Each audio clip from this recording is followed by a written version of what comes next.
Bonjour à tous, demain, Barcelone, Inter de Milan, le choc de la Ligue des Champions. Non, c'est pas pour ça que vous avez cliqué, c'est pour quelque chose de beaucoup plus intéressant. C'est tout simplement le gros changement qui arrive sur la blockchain Gnosis.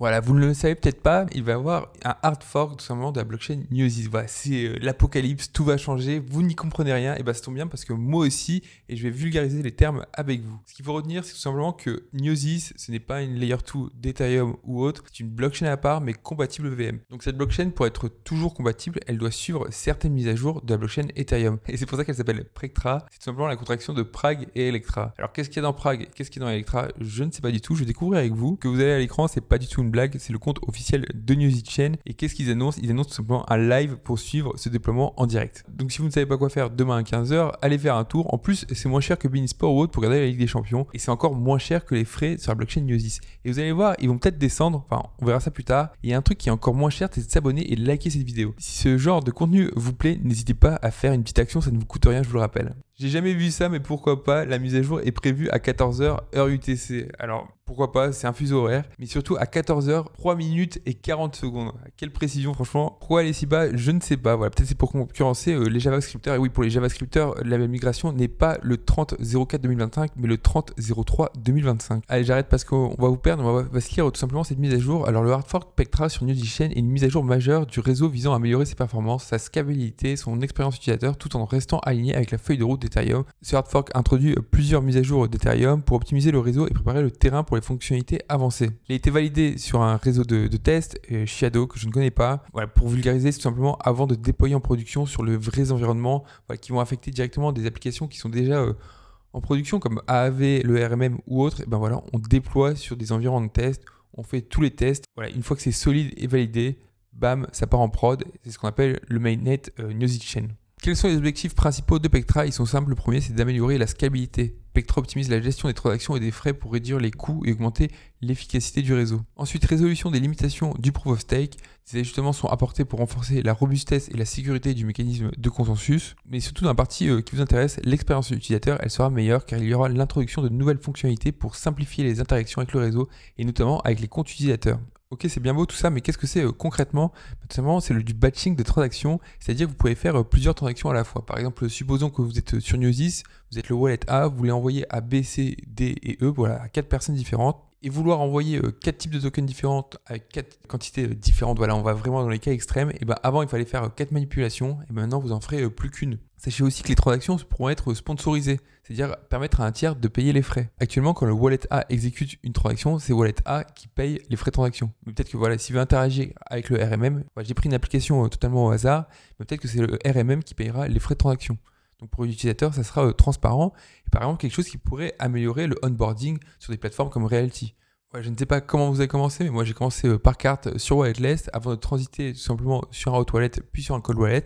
Et voilà, et avec ce wallet fraîchement créé, en fait, comme j'avais pas de DAI, j'ai dû attendre les loyers pour commencer à interagir, que ce soit avec des outils de la DeFi, de Realty, du RMM ou même ceux de AAV. Voilà, c'est indépendant. Si vous voulez faire une transaction, il vous faut des DAI. Ouais, je vous rappelle que je vous parle d'un hard fork, d'une mise à jour très importante sur Gnosis. Voilà, c'est pas une blockchain un peu YOLO comme Solana où on fait n'importe quoi et on envoie des coins dans tous les sens. Non, c'est une blockchain sérieuse. Ouais, et quand je vous disais que c'était une blockchain Doji d'ancien assez sérieuse, ben voilà, ils veulent améliorer la sécurité des wallets. Voilà, et après, il y a 2 mises à jour, c'est plus pour les développeurs. Voilà, les frais vont être réduits et il faudra mettre à jour tout simplement son nœud de validation. Et on continue sur ce qui va vous intéresser, vous les utilisateurs. Quels sont les impacts majeurs que vous allez recevoir? Le premier, comme je vous disais, c'est la réduction significative des frais de transaction. Voilà, vous pourrez regrouper l'envoi de tokens ERC20, que ce soit par exemple, je sais pas moi, du GNO, du token AAV, des réels tokens ou autres. Voilà, après il y a aussi les transactions sponsorisées, on les a vues, et ensuite les transactions conditionnelles. Et ben, c'est très intéressant, vous pourrez automatiser directement on-chain et passer des transactions sous condition, comme son nom l'indique. Et par exemple, Lucas place un ordre d'achat automatique d'un token, disons A, et si le prix passe en dessous par exemple de 2 USDC, et ben non, la blockchain achètera automatiquement pour lui. Enfin, quatrième point, un cas concret, la flexibilité des portefeuilles. Et c'est tout simplement, voilà, vous voulez envoyer une transaction, et ben il y a plus besoin, et c'est un peu lié au sponsoring, vous n'aurez plus besoin, en fait, par exemple, d'avoir 2 USDC et 0,05 XDAI pour faire la transaction. Vous pourrez envoyer directement les 2 USDC et une partie sera convertie en frais de réseau. Donc ça va vraiment améliorer l'expérience utilisateur. Enfin, cinquième point important, la recovery, c'est-à-dire récupération de ces fonds. J'ai dû demander à Liane de me l'expliquer parce que je ne comprenais pas tout avec son exemple. En fait, tout simplement, ça va permettre de déléguer des exécutions vers un autre contrat.